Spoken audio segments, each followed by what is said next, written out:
After suffering an immense blow to their credibility thanks to one of their recent game reviews, IGN probably thought this would all just get swept back under the rug pretty quickly because it's 2018 and after all, even scandals that are actually important and affect people's lives in serious ways, they only last a few days. Remember the Panama Papers? Me neither. No one does. But here we are talking about Filip Miuicin once again because in the wake of his firing from IGN, he has made a non-apology video. We see a lot of non-apology apology videos, more than I ever thought I would. This is the platonic ideal of non-apology. It is like it's almost like he's been studying other non-apology videos to perfect his non-apology video. He learned from the best. And then he copied them. Yeah. Well, no, we're not saying that. His non-apology apology video, it might be the first solely creative thing he's done. Yeah, I mean, if you're talking about apologizing without actually apologizing, I think he really took that to a level we'd never seen before. Yeah. So yeah, he did that. And IGN, they did not immediately delete all of his other work from their website and channels. Because, he plagiarized that one time. We'll take that one down. There's no chance that he could have done it more than He wrote hundreds of reviews. How could they all have been plagiarized? Also, we don't have time to read all these reviews. So that gave people a chance to say, well, if this guy stole from one person, it'd be a pretty safe bet that he's done it before and gotten away with it. So let's go digging around. Snoop it around. First things first, though, that apology video. So this past Saturday, just a few days after this whole scandal rocked to the gaming community, Filip Miuicin posted his side of the story, and then promptly deleted the video and issued copyright strikes against anyone who re-uploaded it, which is, of course, a bit ironic. Now in the video, he addressed the allegations, then indicates that there were, quote, a lot of circumstances surrounding it, but that at the end of the day, he was the editorial lead on it, so that makes it his responsibility. So this whole thing, this wording, bit strange, because it casts doubt on who actually wrote the review. And then, he read that and presented it as his review. It makes it sound like this Dead Cells review, great game by the way, was concocted by an entire team and that he just gave final approval on it. Yeah, he's just the sacrificial lamb. Well, someone's got to go. I mean, I was the lead on it, but there was so much going into it, you guys could understand how, it's my fault. When it comes down to it, I was the lead. It's my fault. Well, then who fucking wrote it, Filip? Yeah, so Filip then claims that the stolen review was not at all intentional. But then he starts with his apologies, which, well, an apology wouldn't really be necessary if he hadn't personally done something wrong. No. I mean, he claimed that he was the lead on the project and that it wasn't intentional. So it sounds like no harm, no foul. No apology necessary. End of the video. Some harm, but no foul. Yeah. So why apologize then, Filip? First, he apologizes to IGN. Then he apologizes to the developer of Dead Cells, Motion Twin. No apology needed either way here, because his drama definitely boosted just the relevance of that game overall. I mean, they're probably... Hey, Phil, it's fine. They probably sent him an edible arrangement. Yeah. And you want to pace yourself because you got no checks coming in. This is your food now. Yes. But then came the only apology that really matters, the one directed at Boomstick Gaming, which is the YouTube channel he stole his review from. And it wasn't really an apology at all. He just congratulated him on his channel growing. Yeah. You're welcome. Well, it wasn't that bad, but it was kind of like... Pretty cool thing I did for your channel though, right? It was like a front-handed compliment. Yeah. Yeah, pretty weird because, that channel had its biggest spike in viewership thanks to this whole situation. So you could read this as him being like, hey, nice channel growth. Wait, are you implying that you stealing from me was a good business decision for me? I actually really care about small creators, so when I find a channel I really like, I plagiarize their content so that I can be caught, yeah. And then they get a bunch of viewership. He's like those Japanese rental services that come into your work and claim that they did the problem. Yeah, he's gonna be a professional plagiarist forever to get small channels to get bigger. Just going from town to town plagiarizing. Yeah, my work here is done. Yeah, he's like the Music Man, that old musical. I just come in and rob this place blind. But at least it gives people something to talk about. Yeah. And then it brings the community together. It does. He is a sacrificial lamb. Maybe he's a force of good. He's not, though. No, okay, anyways, the whole bit where he tells Boomstick Gaming to keep up the great work and that he, quote, understands what it's like to be a small YouTuber trying to make a name for yourself. It's kind of condescending. Yeah, it all comes off as him kind of talking down to Boomstick Gaming. You'll get there someday, buddy. I used to be a small YouTuber like you. And then I stole everything. Then I got hired by IGN and got fired for the dumbest fucking reason ever. Anyways, I'm an idiot. This is where it goes completely off the rails. So after giving Boomstick a pep talk that he didn't ask for, he goes on to promote his own YouTube channel, which is where this now deleted video had been uploaded. He said that his channel is filled with videos that are his own work, his own words, all him. And then, for whatever reason, decided to challenge hentai enthusiast blog Kotaku to, quote, keep looking, and to, quote, let him know if you find anything, before laying into their news editor, who he calls out by name, for claiming that he'd also plagiarized a review of FIFA 18, and that maybe this was all just because they were trying to get as many clicks off of old Filip Miuicin's name as possible. Fake news. Boo. Boo. All these drama drama blogs, drama. You know, guys, I'm just sick of all the drama. Yeah. I'm tired of these places reporting on news. So, I mean, in addition to being just tone deaf, this was also seen as a challenge that Kotaku could not ignore while licking the remaining marrow out of Filip Miuicin's broken, soiled bones. Someone just tossed a new haunch of meat into my pen. Why would they do this? Well, Filip. Yeah, keep looking. Okay, that's exactly what our job is. And wouldn't you know it, they did find more examples of plagiarism from Filip Miuicin on his older work, a lot of which had been published by his previous employer, IGN. Apparently dozens of examples, in fact.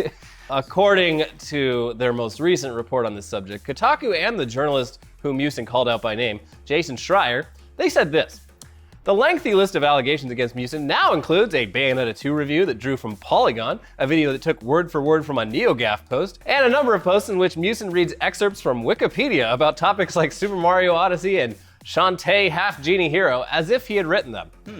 The list even includes an Octopath Traveler article that copied from one of his own IGN colleagues' reviews, much to that writer's dismay. Tipsters have pointed me to dozens of instances in which Miuicin took directly from other sources, some of which are rounded up here. And then, of course, they link to the entire roundup. So, you know, you get caught for plagiarizing once. Shame on me. One thing you could do is, I don't know, lay low and hope people forget about it. Come back, I don't know, maybe a month. The internet, they don't remember that long. Or you could directly come out and issue a challenge to dig up any other examples of plagiarism you've done, which might make sense if you've never actually plagiarized before. Yeah. But when you have, I don't know, apparently an extensive history of doing so, you've just made your life harder for no fucking reason other than your pride. Yeah. So, yikes. IGN has responded to all these accusations, proof, with the news that they'd just gone ahead and scrubbed everything that Filip Miuicin had worked on from their website and channel. It's like he never existed.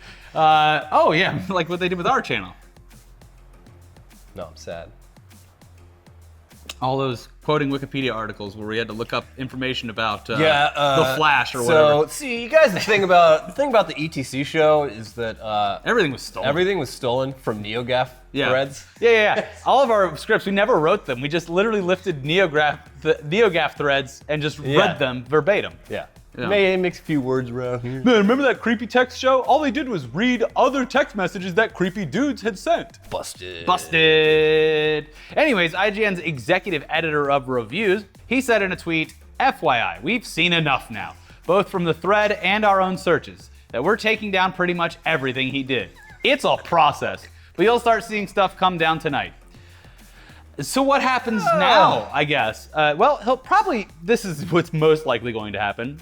Probably he'll just keep posting videos to his own channel while waiting for this thing to eventually blow over. And at the same time, he'll be making ad dollars off of people who come to his videos just to mock him. That's the smartest strategy, Getting Phil. those hate clicks. You're watching this. I know you are. That's what you should do. People are going to be flooding your videos and leaving shitty comments. But guess what? A view's a view. That's not too bad of a plan. But as for his professional career, probably not going to be working in the same industry for a long, long time. Not gonna be working in the video game journalism industry. Now, here's a reason, and this was pointed out by Kotaku and Jason over at Kotaku. Apparently, the plagiarism here with Filip goes so deep that even his LinkedIn description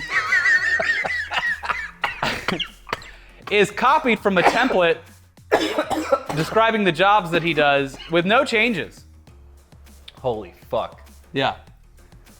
Is Filip Miuicin even his real name? Where's the real Filip Miuicin? Hey, that's my name.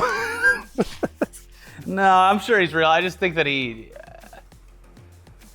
He probably was like doing it and was like, wow, people are really responding to these. Wow, gamers are fucking idiots. And was just like, well, it's not so bad if I just lift here and here and here. Do like 20 minutes of work a day, get all the free video games and E3 passes in the world. Yeah. It's a dream gig until you get caught. Yeah. Anyways, in another update, let's leave Filip to his own devices now. I'm sure he's got coming big up with his next moves, and we'll tell you about them when they happen. But in another update to another story from last week, the one about Alex Jones getting smacked by the ban hammer from a bunch of platforms like iTunes, Spotify, YouTube, and Facebook. There was always one holdout there, though. It was Twitter. The cesspool of the internet. Twitter. Anything goes here in the swamp. Now, Twitter and its CEO, Jack Dorsey, @Jack, they refused to jump on the InfoWars banning hype train, and instead they let Alex Jones remain on the site until he eventually racked up enough terms of service violations to rightfully get him banned from the platform as well. Now, turns out, didn't really take very long at all, because within a little over a week from the last round of bans, Twitter has also banned Alex Jones' personal account from their website for a week. For 1 week. 1 week. Mm-hmm. So it's been 1 week since we talked to you, threatening people with overt violence. Grab your battle guns. 1 week since I took off my shirt, flexed my red body, look at the before and after pic. I can't rhyme this shit anyway. Rhyming is hard live, but sometimes it works. Rappers can do it. Anyways, basically Alex Jones is in adult timeout, which is pretty much exactly what their CEO, Jack, called this. There's an interview coming out by the time this airs, it'll already have aired, but he's interviewed by Lester Holt, and he's like, he's in timeout. So Alex Jones, he's temporarily banned from using the platform from his personal account, and although the InfoWars account was still standing while stoking the flames of the Jones soft ban quite nicely, it too was suspended later in the afternoon. Again, just for a week though. So what caused... I hope they learned something. What caused him to get the soft ban from Twitter? Surely he was just exercising his rights to free speech by saying the same goofy shit that your weird uncle says at Thanksgiving, right? Of government controlling the weather, lizards operating beneath Denver airport, Ted Cruz being the Zodiac killer. Fun. All the conspiracies. hits. Yeah. How dare they restrict his speech for some goofy shit like that, right? Okay, well, no, actually, he used their platform to say that his followers know who the enemy is, which is apparently the mainstream media and Chi-Com operatives, and that now is the time to, quote, act on the enemy before they do a false flag, and that, quote, it's got to be done now. Holy shit. He was very aggressive with the they're coming for you. I mean, he always is, but this one was like, Alex. So what does he mean by act on the enemy, though? Well, does he mean send mean tweets, peacefully protest? No, just grab your battle rifles and keep them close by, because the Deep State and Antifa, best of friends, they're apparently coming for you.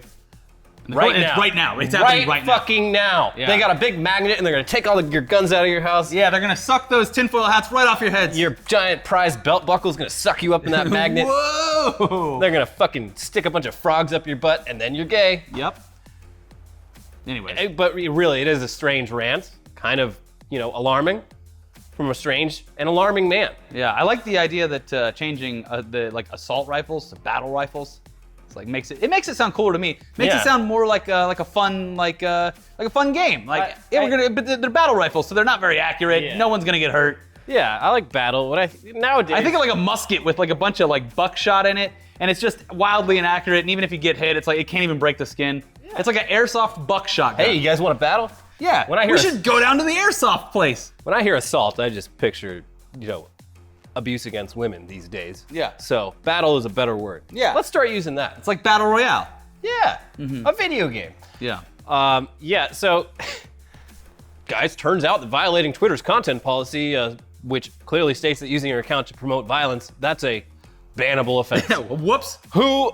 How was anyone to know this? Yeah. Well, now Alex Jones has to sit in timeout and think about what he's done for a whole week before he's allowed to have his account back. I'm sure that over those 7 days, he will learn to tone down his rhetoric, because some of his followers who actually believe what he says might be stupid enough to do something. I'm just kidding. He's never going to change. Oh, he's coming right back, and he's coming back even harder. A 1 week ban from Twitter is going to do absolutely nothing except fuel this guy's crazy, paranoid victim complex.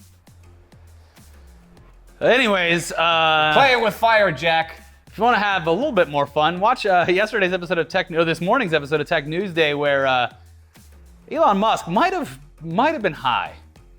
We can't say definitively whether he was or humanizes not. him though. I think here's the thing. If he wasn't running a company as big and as important as his, he'd be a cool guy to hang out with. Maybe. I don't know. I mean, I'd at least want to trip acid with him.